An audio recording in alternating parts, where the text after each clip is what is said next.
ইয়া হাবিবাল্লাহি,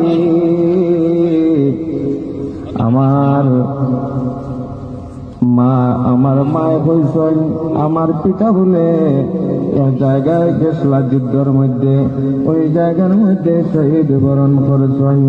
এরপরে আমার মা অন্য বিবাহে বন্ধনে আবদ্ধ হয়েছেন। যেই জায়গায় আবদ্ধ হয়েছেন বিবাহে, ওই জায়গার মধ্যে গিয়ালে যে সময় আমি যাই, আমার মায়া মায়া করতে চাইলে ওই শখে ওই মানুষটা আমারে বড় মারে, আমার মারেও সঙ্গে মারে। ইয়া রাসূলুল্লাহি, ধাক্কা মারি মারি আমার ঘর থেকে বাইরে করছে। আমার মা যদি আমার চুম্বন খাইতে চান, তুলে লইতে চান, ইয়া রাসূলুল্লাহি, আমারে বড় আজ্ঞা দে, আমার মারে মন মায়ের মারে। গভীর রাইতে রজনীতে উঠিয়া এই বাচ্চার পাশে গেলাম। তার মা কইলা, আরে বাচ্চা, তোমার কপালটা ভালো নাই, আর আমারও কপাল ভালো নাই। যেই মা সন্তানদের চুমু খাইতাম পারি না, আর তুমি যদি আমারে চুমু খাওতে তোমারে ধাক্কা মারিয়া এই সবচেয়ে বাহির করিয়া দে, মারিয়া বাহির করি দে।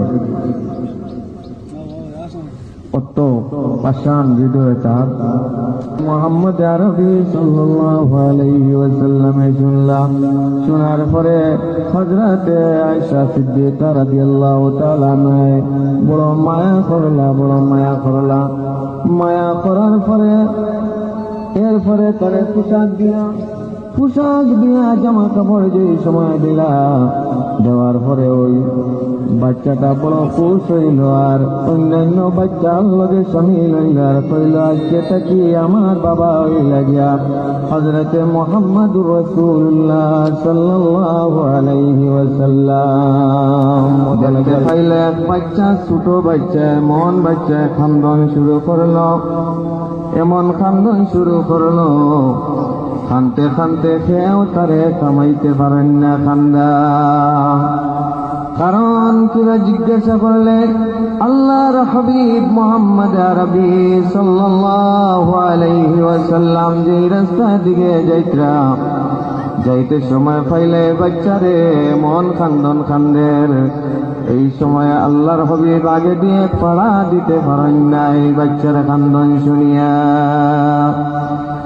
তখন আল্লাহর হাবিব মুহাম্মদ আরবি সাল্লাল্লাহু আলাইহি ওয়াসাল্লাম জিজ্ঞাসা করলা, হে ছোট বালক, তুমি কান্দো কিটা লাগি তুমি কান্দতেছো?